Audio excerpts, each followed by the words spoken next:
Aujourd'hui, on va écrire un programme qui permet de proposer la conversion d'un entier en binaire et vice-versa. Donc un menu doit permettre de choisir l'option voulue ou de quitter le programme. Et le programme doit fonctionner pour plusieurs nombres. Je vais tout de suite vous montrer l'exécution pour voir ce qu'on attend. Donc vous voyez, on attend l'affichage d'un menu. Conversion entier vers binaire, on choisit l'option 1. Conversion binaire vers entier, l'option 2. Et puis quitter en tapant Q. Donc il suffit de taper le choix. Donc imaginons que je fasse 1. Je saisis un entier, donc par exemple 78. Et il doit m'afficher, vous voyez, le résultat. Donc 78, c'est 1, 0, 0, 1, 1, 1, 0. On verra plus tard comment on fait ce genre de calcul. Et vous voyez, il me réaffiche le menu et à nouveau, je peux faire un choix. Donc par exemple, si je choisis 2 et que je tape un nombre en binaire, donc je vais taper le même nombre pour voir si on réobtient 78. Et là, vous voyez, j'obtiens conversion de binaire en base 10. Donc en entier, et là j'obtiens 78, à nouveau le menu. Si je tape la lettre Q, que ce soit, alors ce que j'aimerais c'est que ce soit minuscule ou majuscule, aucune importance, à ce moment-là le programme se termine. Donc voilà, ça c'est ce que l'on veut obtenir, et pour cela je vais je vais utiliser à partir de maintenant un autre éditeur, pour un peu plus adapté pour Python que ce que j'ai utilisé jusqu'à maintenant avec Notepad++, et qui va vous donner quelques petites facilités. Donc si vous faites un clic droit sur le fichier d'extension Py, vous avez par défaut, vous voyez dans le menu, lors de l'installation de Python, vous avez Edit with Idle, et si vous sélectionnez cet éditeur, vous obtenez effectivement un éditeur qui est adapté donc pour Python. Donc par exemple, donc vous voyez dans les menus, vous avez entre autres le run qui vous permet d'exécuter le module. Alors l'intérêt de ce système, c'est que du coup, il va vous ouvrir directement une fenêtre shell et vous n'avez plus besoin de rajouter une pause qui fonctionne pour pouvoir empêcher la fermeture de la fenêtre. Lui, il va gérer ça automatiquement. Donc par exemple, hein, si je fais juste un print, alors même je vais faire une erreur, je vais oublier les parenthèses, je fais un print coucou par exemple, et que je fais run module, vous voyez, il me dit, ah oui, j'ai oublié de sauver évidemment, donc CTRL S, donc je fais run module, et là, vous voyez, il ouvre la fenêtre, et il me dit clairement missing parenthèse in call to print. Did you mean print coucou? Voilà, donc il m'explique qu'il y a une erreur et il me propose la solution. Et vous voyez, il ouvre la fenêtre shell où normalement il doit exécuter le programme. Mais là, évidemment, il n'a rien pu exécuter puisqu'il y avait une erreur. Donc si je rajoute les parenthèses, donc là, vous voyez qu'il m'aide au niveau de la syntaxe à partir du moment où je tape print. Si j'exécute à nouveau, run module, là, vous voyez, l'exécution se fait, j'ai bien la fenêtre shell qui s'ouvre et qui ne se referme pas, qui revient par contre à la saisie shell, mais qui m'exécute bien le programme puisqu'il me marque coucou. Donc on va utiliser ce système-là qui va être plus pratique pour le moment, pour la suite des exercices. Alors ce que l'on veut, c'est pas afficher coucou, mais c'est afficher un menu qui est bouclé sur ce menu. Donc la solution classique pour pouvoir gérer les menus, donc là je vais mettre un commentaire, boucle sur le menu. La solution classique, eh ben, c'est d'utiliser, alors combien de fois on va boucler sur le menu, on ne sait pas, donc on a bien affaire à une boucle indéterministe. Donc on va avoir un while et on va boucler tant que quoi? Tant que la personne n'a pas saisi Q en minuscule ou en majuscule. Donc il nous faut une variable qui va permettre de mémoriser le choix de la personne. Donc je dois l'initialiser avant de rentrer dans la boucle parce que je vais la tester dès le début de la boucle. Donc je vais initialiser une variable choix avec n'importe quoi, par exemple avec Z, en tout cas autre chose, quelque chose qui ne fait pas partie du menu, de façon à ce qu'il rentre quand même une première fois dans la boucle. Donc là, je vais boucler tant que choix est différent de la lettre Q, soit en majuscule, soit en minuscule. Donc tant que choix est différent de Q majuscule et différent de Q minuscule. Voilà. Et là, une fois que je suis dans la boucle, alors je vous rappelle qu'il faut gérer une indentation et tout ce qui va être indenté va s'exécuter au niveau de la boucle. Donc là, qu'est-ce que je vais faire en premier? Eh bien, je vais justement afficher le menu. Donc je vais tout de suite mettre un commentaire, affichage, du menu. Alors l'affichage se fait avec print, hein, comme on connaît d'habitude. Donc là, je vais faire un print et je vais mettre les différents choix qu'on a. Vous voyez, il m'affiche la syntaxe du print automatiquement. Hein. Donc je vais mettre conversion, ce que on a vu tout à l'heure, donc entier vers binaire. Donc ça sera le choix 1. Ensuite, je vais faire la même chose, mais cette fois-ci pour la conversion inverse. Donc conversion binaire vers entier. Et ça, ce sera le choix 2. Et enfin, donc on a la possibilité de quitter le programme. Et donc ça, on propose la lettre Q pour quitter le programme. Ok, il me reste à saisir le choix de la personne. Donc ça, il faut que je mette le résultat d'un choix. Alors je vous rappelle que il faut utiliser input et préciser entre parenthèses et guillemets l'affichage. Donc on va mettre votre choix. Alors j'aurais voulu faire les choses bien et voir combien de points je dois mettre. Alors, pour cela, je vais m'amuser à mettre, voilà, pile comme ça. Comme ça, je sais exactement combien de points je vais mettre. Bon, c'est un peu, je suis un peu perfectionniste là-dessus, voilà. Et là, je sais que la saisie se fera pile à cet endroit-là. Donc là, maintenant, je vais pouvoir rajouter mon choix égal. Ok, donc maintenant mon menu est fait et j'ai la possibilité de saisir un 2 au Q. Donc il faut que je teste ce qui a été saisi. Donc là, on va rajouter un commentaire. Donc test du choix. Alors, première possibilité, il a saisi par exemple 1. Donc if choix égale 1. Donc si on a saisi 1, à ce moment-là, au passage j'ai tendance à oublier à chaque fois les 2 points à la fin des tests, des boucles et des tests. Donc si choix est égal à 1, à ce moment-là j'ai affaire à quoi?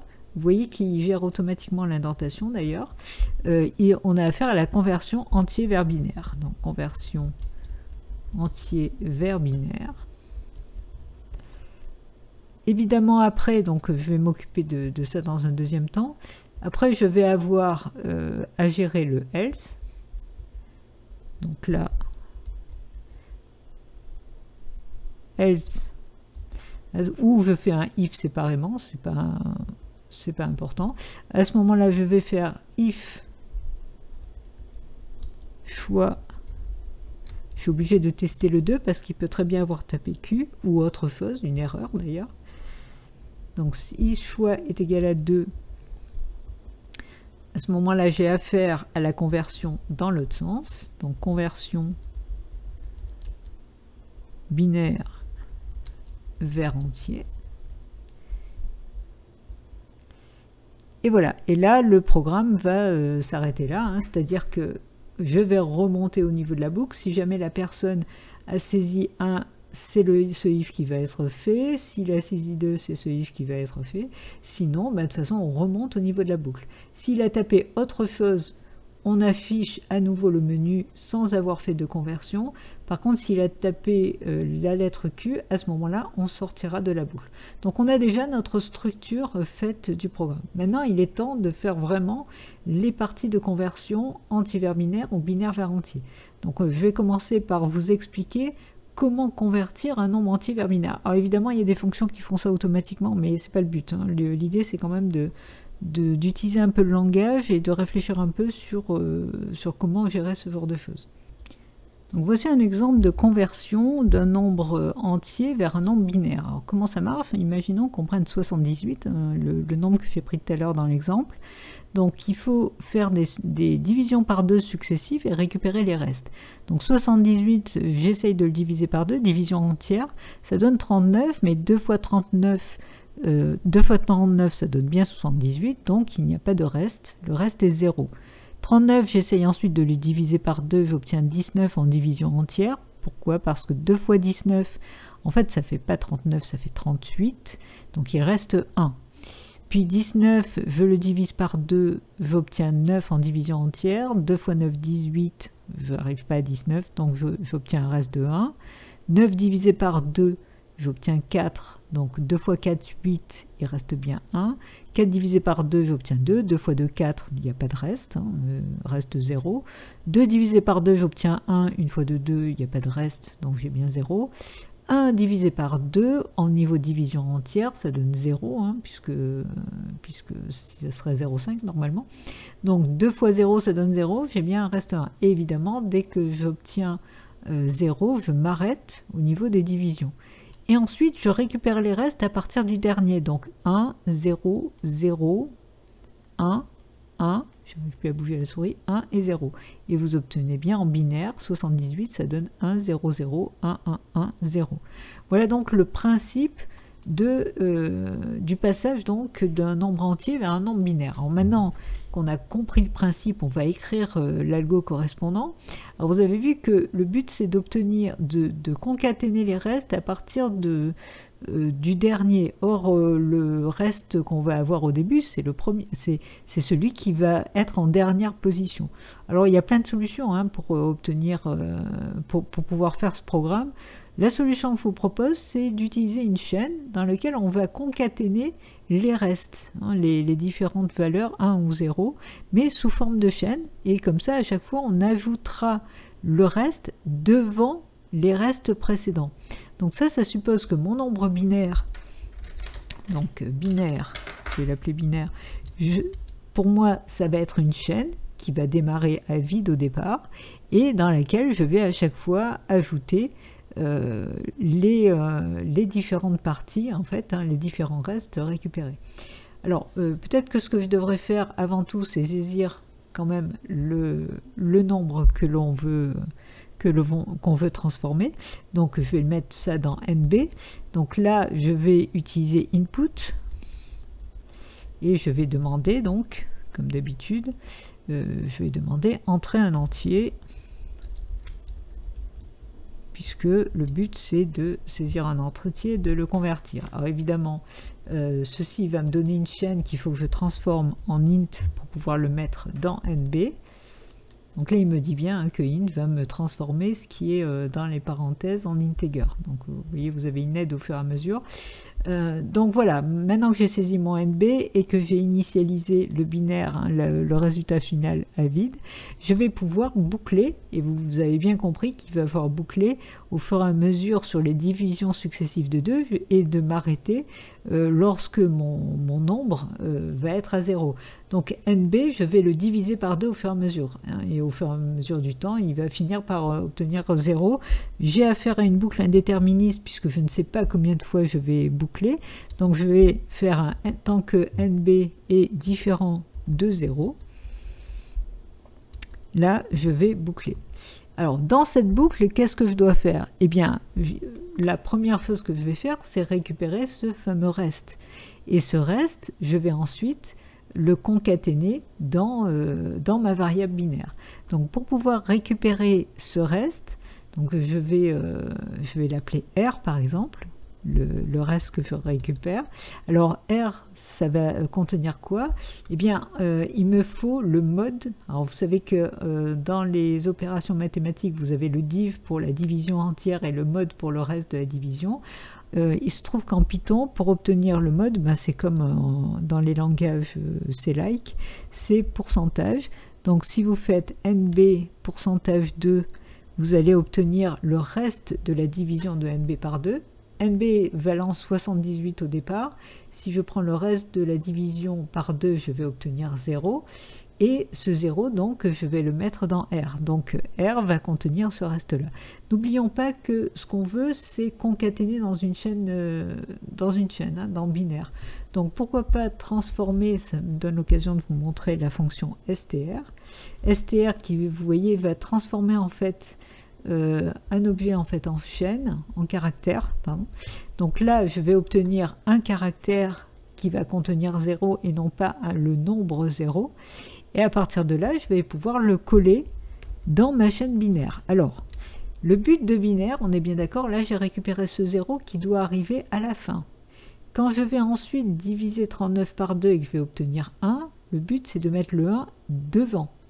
Puis le 1 suivant, le mettre à nouveau devant, etc. Puisque le but c'est de concaténer du dernier au premier. Ça veut dire que mon R, il faut que je le mette devant binaire. Alors la concaténation de chaînes se fait avec le plus, comme dans quasiment tous les langages. Donc il va me mettre le reste devant binaire. Alors, évidemment, binaire au début il est vide, donc il va mettre juste le reste. Mais au tour suivant, il va bien me mettre le reste devant ce qu'il y avait déjà dans binaire. Une fois que j'ai fait ça, qu'est-ce qu'il me reste à faire? C'est récupérer 39, puisque 39, je vais à nouveau le diviser par... Enfin, récupérer le reste de la division par 2, puis coller ce reste à binaire, etc. Donc ça veut dire que dans mon NB, il faut que je lui affecte NB divisé par 2. Mais attention, c'est la division entière, et en Python, la division entière, c'est un double slash. Donc là, vous allez obtenir, par exemple, 39, et non pas 39... Enfin, vous allez obtenir 39, mais là, si on fait 19 divisé par 2, la division normale, ça m'aurait donné 9,5. Tandis que là, avec une division entière, ça va me donner 9. Donc on est d'accord qu'au deuxième tour, NB va contenir 39, on remonte ici. NB est toujours différent de 0, donc on va récupérer le reste de 39 divisé par 2, et on va obtenir 1. Le 1 va être collé devant le 0 qu'on avait déjà mis devant binaire, donc je vais avoir la chaîne 1, 0, et je vais continuer à diviser, etc. Ça veut dire qu'à la sortie de cette boucle, j'aurai bien dans binaire ma chaîne complète. Donc je vais pouvoir afficher, et je vais afficher conversion en binaire, et derrière, je mets donc binaire pour qu'il puisse s'afficher. Voilà, donc là j'ai fait ma conversion d'un nombre entier voilà, vers un nombre binaire. Alors, mis à part que je l'ai placé carrément au mauvais endroit, sans m'en apercevoir, donc tout ceci, c'est pas du tout là qu'il faut le mettre, c'est ici, avec un petit décalage, j'espère qu'il va... Alors, attendez, je gère le décalage. Voilà, le décalage est correct. Et maintenant, si j'essaye de faire run, alors il n'est pas content. Pourquoi? Parce que effectivement, j'ai au niveau donc de mon deuxième test, il n'est pas content parce qu'il a un if qui est vide et évidemment ça lui plaît pas. Donc on va pas le laisser vide. On va mettre juste un print incomplet ou non fait. On verra après. Ce qui s'affiche, voilà, donc là normalement il devrait être un peu plus content. Donc je fais un run, il m'ouvre la fenêtre et vous voyez que il m'affiche le menu, exactement comme j'ai demandé ici. Alors, je vais décaler un peu la fenêtre si j'arrive. Non, il veut pas. Alors la conversion, je vais taper 1. Si je tape 1, vous voyez, il me demande bien entrer un entier, comme j'ai demandé ici. Donc je vais taper justement 78, puisque je connais le résultat de mon exemple. Et vous voyez, il m'affiche bien 1, 0, 0, 1, 1, 1, 0. Et il m'affiche à nouveau le menu, comme on avait demandé. Alors si je tape 2, je vais obtenir mon non fait. Voilà. Et si je tape Q, à ce moment-là, vous voyez, le programme s'arrête. Donc l'exécution se fait correctement. Donc là maintenant, on va pouvoir passer à la deuxième partie qui est la conversion de binaire vers entier. Donc voici un exemple, on va reprendre le même nombre, alors cette fois-ci en version binaire 1, 0, 0, 1, 1, 1, 0, on sait que ça correspond à 78, c'est notre exemple. En fait, il suffit de commencer par la fin, donc par le 0, le dernier, et pour chaque bit, de le multiplier par 2 élevé à la puissance de sa position. Alors voilà ce que ça donne. Vous voyez, j'ai mis les différentes puissances de 2, on appelle les poids en puissance. Donc là, 2 puissance 0 c'est 1, 2 puissance 1 c'est 2, 2 puissance 2 c'est 4, etc. Donc 8, 16, 32, 64. Et en dessous, vous voyez, j'ai mis le nombre à convertir. Donc 1, 0, 0, 1, 1, 1, 0. Donc l'idée, c'est de commencer par la fin, par le 0. on le multiplie par 2 puissance 0, puisqu'on est à la position 0, donc on multiplie par 1, de toute façon c'est 0 fois 1, ça donne 0, puis le 1, on le multiplie par 2 puissance 1, donc par 2, et on obtient 2, puis le 1 suivant, on le multiplie par 2 puissance 2, donc par 4, on obtient 4, etc. Et à la fin, il suffit de faire la somme des différentes valeurs qu'on a obtenues, donc 64, plus 8, plus 4, plus 2, et tout ça, ça donne 78. Alors au niveau du code, on va déjà commencer par saisir, comme on l'a fait tout à l'heure, saisir le nombre binaire que l'on va convertir. Donc dans binaire, on va affecter, alors là il n'y a pas de conversion à faire, hein, c'est directement une chaîne, donc on va mettre input et on va mettre entrée un nombre binaire. Voilà. Alors, le égal, les guillemets, voilà. Alors, une fois que j'ai fait ça, il y a plusieurs façons de faire. Moi, ce que j'aimerais, c'est tout simplement récupérer à chaque fois le dernier caractère de la chaîne. Donc, on va voir, il y a des fonctions pour faire ça. En fait, on va manipuler la chaîne comme un tableau. Et le dernier caractère, et ensuite diminuer tout simplement la chaîne. C'est-à-dire qu'à chaque fois que j'ai récupéré un caractère, je l'enlève de la chaîne. Du coup, ça va me permettre de boucler tant qu'il y a des caractères dans ma chaîne. Alors, pour cela, n'oublions pas qu'on a aussi les puissances à gérer. Donc, les puissances, je vais les appeler, par exemple, je vais utiliser K, que je vais initialiser à 0, et dans la boucle, que je vais incrémenter à chaque fois de 1 pour pouvoir passer à la puissance supérieure. Et puis, n'oublions pas qu'on a le nombre au final. Alors, je vais garder le même nom, hein, je vais utiliser NB. Cette fois-ci, je l'initialise à 0, et ce NB, à chaque fois, je vais lui ajouter le nombre que j'ai obtenu ici. Donc, ça va être 0, plus 2, plus 4, etc. Alors, je vais boucler. Je vous ai dit que mon idée, c'était de diminuer à chaque fois la longueur de binaire, donc à chaque fois lui enlever le caractère que je viens de traiter. Alors évidemment, je ne connais pas le nombre de fois que je vais boucler, donc c'est une boucle déterministe, et je vais boucler tant que la longueur de binaire est supérieure à 0. Alors pour avoir la longueur d'une chaîne, on utilise len, et il suffit donc à l'intérieur de préciser la chaîne que je veux tester. Donc je vais boucler tant que il y a des caractères dans la chaîne, donc tant que sa longueur est supérieure à 0. Alors ce que je veux récupérer, c'est le dernier caractère. Donc dans C, je vais récupérer, et pour ça je gère binaire qui est une chaîne, je gère comme un tableau, et entre crochets, je peux préciser la position de départ où je veux récupérer le caractère et la position d'arrivée. Alors la position de départ, c'est le dernier caractère, ça veut dire que je dois préciser tout simplement la longueur moins 1. Alors attention, on est oula, j'ai tapé n'importe quoi, voilà, moins 1. Attention, les positions commencent à 0, hein, donc si le binaire contient 4 caractères, ça va être les caractères 0, 1, 2, 3. Donc la longueur sera 4. Donc là, si je fais moins 1, je dis bien que je récupère le caractère à la position 3. Puis ensuite 2 points et je dis jusqu'à quel caractère, hein, jusqu'à la position de quel caractère je récupère. Si je ne précise rien, donc si je mets un crochet, il va tout simplement aller jusqu'à la fin. Bon, j'aurais pu préciser hein, que c'était le dernier caractère, donc remettre len binaire moins 1, mais c'est pas la peine puisque de toute façon en allant jusqu'au bout j'aurai bien le dernier caractère. Donc il va prendre du troisième caractère jusqu'au dernier, c'est-à-dire le troisième caractère si jamais ma chaîne fait 4 caractères. Voilà, une fois que j'ai récupéré ce caractère qui représente finalement un bit de mon nombre binaire, je vais le convertir en entier pour pouvoir l'ajouter à mon nombre NB. Alors, je peux le faire directement en fait. Hein. Alors, je vais faire int directement ici. Donc là, int, comme on a déjà eu l'occasion de l'utiliser. Hein. Donc je vais convertir tout ça en int. Ça veut dire que mon C, alors du coup c'est dommage de l'avoir appelé C, je vais l'appeler peut-être B plutôt comme bit au niveau de mon nombre binaire. Donc là je vais récupérer le dernier bit du nombre binaire et qui sera converti en entier. À partir de là, je vais pouvoir l'ajouter, mais attention, l'ajout dans NB ne va pas se faire directement, je ne vais pas ajouter B. Alors, qu'est-ce que je vais ajouter?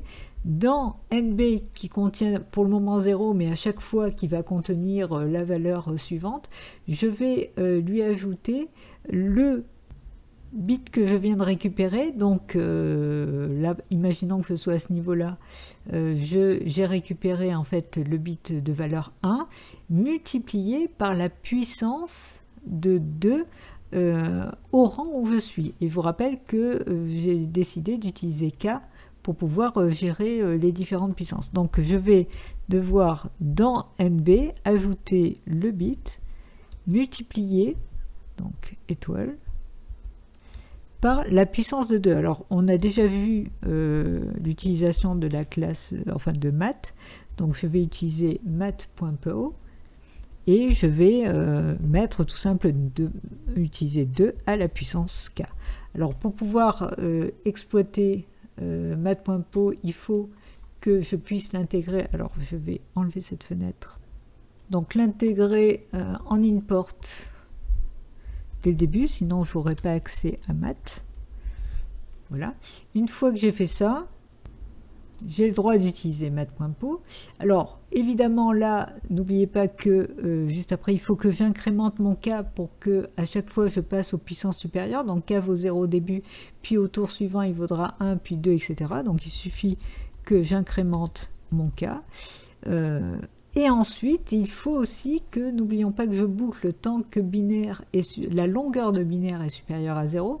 Donc il faut au fur et à mesure que je réduise binaire. Alors j'aurais pu partir sur une solution complètement différente. Hein. J'aurais pu à chaque fois transformer binaire en nombre et puis regarder tant qu'il est différent de 0 ou ce genre de choses. Mais là, c'était juste pour vous montrer d'autres fonctionnalités. Donc ça veut dire que dans binaire, je vais lui affecter binaire moins le dernier caractère. Alors je vais utiliser le même principe que j'ai vu juste au-dessus, c'est-à-dire que là, cette fois-ci, je pars du premier caractère, donc je pourrais mettre 0 ou je peux mettre directement 2 points, c'est-à-dire je pars dès le début. Et derrière, je vais jusqu'au l'avant-dernier caractère, donc je fais len de binaire. Je vais y arriver, binaire, moins 1. Donc je lui dis de prendre 3 caractères sur les 4 au début. Puis 4 caractères, etc. Alors, on va arriver à mettre le crochet, voilà. Donc là, j'ai la longueur de ce que je récupère, donc je pars de la position 0 jusqu'à un caractère de moins que la longueur du nombre. La boucle est terminée, ça veut dire que une fois que je suis sorti de la boucle, je suis arrivé à un nombre binaire qui est vide, hein, qui ne contient plus rien. Donc ça veut dire que je suis bien arrivé à faire la somme de toutes ces valeurs. Hein. À chaque tour de boucle, j'ai incrémenté K, donc la puissance, et j'ai à chaque fois multiplié le bit récupéré par la puissance de 2. Donc il ne me reste plus qu'à afficher le nombre entier que j'ai obtenu au final, donc conversion en entier, ou en base 10, enfin bon, aucune importance, et derrière je mets NB. Voilà, donc là le programme est terminé, et bien je vais pouvoir le tester. Donc je prends run module, voilà, donc j'obtiens la fenêtre. Alors je vais reprendre depuis le début, je vais taper 1. La conversion donc d'entier vers binaire, je donne 78, il me donne ce résultat comme tout à l'heure. Cette fois-ci je tape 2 et cette fois-ci je vais taper donc ce nombre binaire 1 0 0 1 1 1 0 et vous voyez j'obtiens bien 78, ça marche très bien. Et si je tape Q en minuscule ou majuscule, je sors du programme. Voilà, c'est terminé pour ce petit exercice, donc je vous dis à très bientôt et surtout pensez à coder.